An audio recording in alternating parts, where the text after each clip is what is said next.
And welcome. अभी कुछ देर पहले, लगभग आधे घंटे पहले प्रीलिम्स का जो पेपर था 2024 का वो ख़त्म हुआ। एंड इसके साथ मुझे लगा मुझे जेन्युइन रिव्यू करना चाहिए because I have some experience like 2022 and 2023 में मैंने 2 अटैम्प्ट अपने दिए और दोनों में मैंने प्रीलिम्स का पेपर क्वालिफाई किया। तो मुझे लगा शायद यह जो मेरा रिव्यू है थोड़ा जेन्युइन हो सकता है because this is all crude. मैंने अभी तक कोई रिव्यू वगैरह नहीं देखा एंड और ना ही आंसर्स वगैरह देखे हैं। It is just the experience that I want to share with you. तो let me just start from initial जो हमारा फोमो वगैरह था।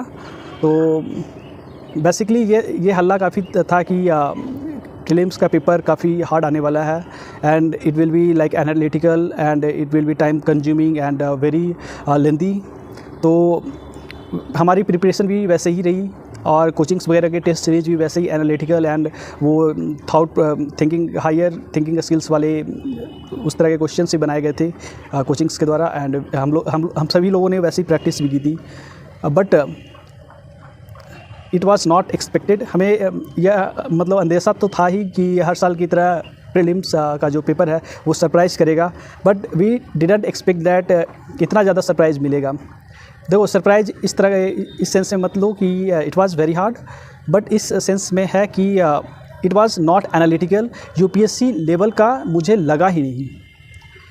And Y I say that because जो पिछले साल के जो पेपर्स थे उसमें देखो, उसमें जो यूपीएससी का माइंडसेट होता है मैनेज करना, टाइम मैनेज करना, गलतियां ढूंढ के निकालना, that was all completely missing in this exam. It was purely factual. मुझे ऐसा बिल्कुल अंदाज़ नहीं था और मेरी स्ट्रैटेजी थी कि मैं एक्यूरेसी एंड अटेम्प्ट दोनों को मेंटेन करूं। 1 से 50 तक लगभग GS1 में एक्यूरेसी को प्रीफर करूं एंड लास्ट के जो 50 to 100 है उसमें मैं अटेम्प्ट को प्रीफर दूं या मिक्स कर लूं।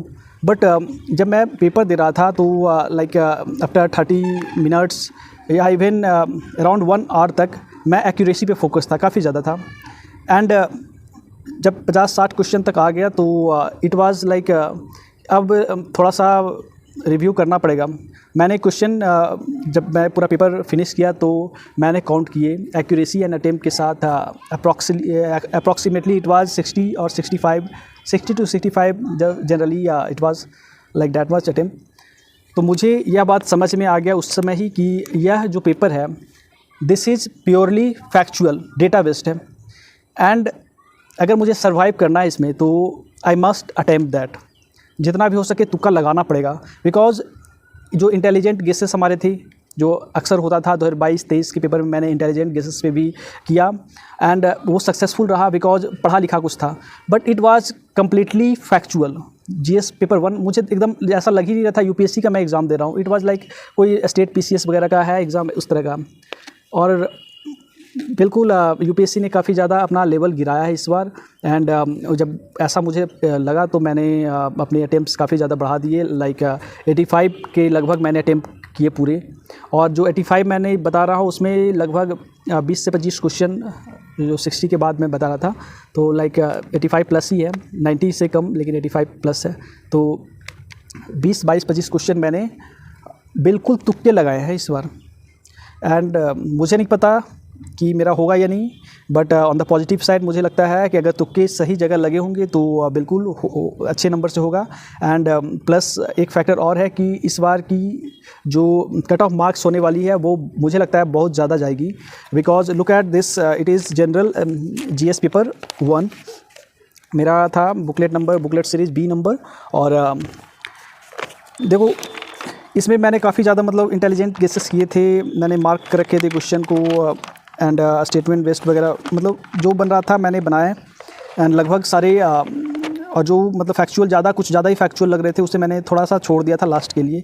बट जैसे जैसे मैं आगे अटेम्प्ट करते गया more number of factual questions came और मुझे ज़्यादा ही सर्कल करना पड़ रहा था। तो हालांकि पेपर बहुत ही मतलब स्टैटिक था तो काफ़ी कम टाइम लिया, कम समय में ये पूरा हो गया सॉल्व, बट जो तुक्के वगैरह थे उसमें लगाने में टाइम हो ही गया था। It finished on time. तो आई डोंट नो इसका ये कैसा गया, तुक्के सही लगे या नहीं लगे, आई रियली डोंट नो। और ऐसा एक्सपेक्ट भी नहीं किया था बिकॉज हमारी जो प्रिपरेशन थी, मेरी पर्सनल प्रिपरेशन जो यूपीएससी की थी इस बार मैंने काफ़ी ज़्यादा फोकस किया था अपने जो वो टाइम मैनेजिंग स्किल्स है, इंटेलिजेंट गेसेस पे, एंड जो यूपीएससी का होता है ना मैनेजरियल स्किल, कैसे आप स्ट्रेस मैनेज करते हो, उस चीज़ पे मैंने फोकस किया था। And all that goes in vain, कुछ फ़ायदा शायद नहीं हुआ होगा, I don't know, because look at this, क्या क्या दे दिया, carabid, beetles, centipede, flies, termite, रैस, वैस्प। तो इसमें पैरासिटिक स्पेसीज, पैरासिटोइड स्पेसीज कौन कौन सी है, इसमें कैसे कोई बता सकता है यार? डिस्कवरी चैनल चल रहा है क्या? क्या मतलब पूछ रहा है यूपीएससी, इतना फैक्चुअल। और ये जो क्या बोलते हैं पॉलिटी के क्वेश्चंस थे वो भी उसी तरह से थे, मतलब पूरा का पूरा फैक्चुअल ही दे दिया। हालांकि I don't know, but this is certain that cut off as I expect it gonna be above 90 से कम नहीं होगा, मुझे नहीं लगता। क्योंकि देखो, अगर इतना फैक्चुअल डेटा अगर पूछ रहा है तो मैं आपसे सीधा ही पूछ रहा हूँ, व्हाट इज़ द नीड कि हम मोटे मोटे बुक्स पढ़े, लक्ष्मीकांत पढ़े एंड वो स्पेक्ट्रम वगैरह पढ़ें, नितिन सिंघानिया पढ़ें, मतलब कोई फ़ायदा है क्या बताओ? अगर इतना फैक्चुअल पढ़ना है तो हम सीधा वो लूसेंट पढ़ लेंगे भाई। लाइक सारे देखो लूसेंट टाइप ही है, वन वर्ड मैच करो, लूसेंट बेस्ट ही मुझे लगा। Coming to the second part, CSAT कैसा रहा? It is also very frustrating to see such kind of questions which are way too easy and not expected as per the standard of UPSC.